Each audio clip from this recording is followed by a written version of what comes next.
या सगळ्या विषयावर आम्ही निवृत्त पोलीस अधिकारी धनराज वंजारी यांच्याशी बोललो। त्यावेळेस बेकायदा दारू भट्ट्या या कुणाच्या आशीर्वादाने सुरू असतात, गंभीर घटना घडेपर्यंत पोलीस कारवाई का करत नाहीत, यावर त्यांनी काय उत्तर दिलं बघूया। पुण्यामध्ये जे विषारी दारू हत्याकांड आज घडलेलं आहे, अतिशय दुर्दैवी घटना असली तरी महाराष्ट्रासाठी नवीन नाही। मला आठवतं, मी नवीन होतो पोलीस खात्यात।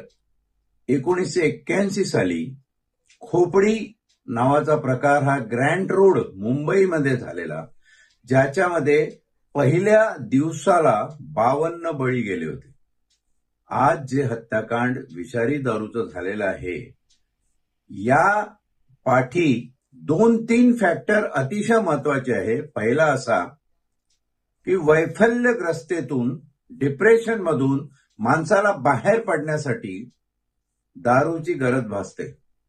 ही सामाजिक मानसिकता लक्षात घेऊन शासनाने ज्या पद्धतीने दारूचे परवाने दिलेत आणि दारूच्या किमती वाढवल्या, हा शासनाचा उत्पन्नाचा जरी भाग असला तरी कल्याणकारी राज्य म्हणून शासनाने आज याचा विचार करण्याची वेळ आलेली आहे। आणि शेवटचं महत्वाचं असं की दारूचा परिणाम हा माणसाच्या सायकोलॉजीवर, मानसिकतेवर विपरीत होतो, हे विज्ञानाने सिद्ध केलं असल्यामुळे दारू हा सायकोट्रॉपिक सबस्टन्स, ड्रग प्रमाणे मानला गेला पाहिजे।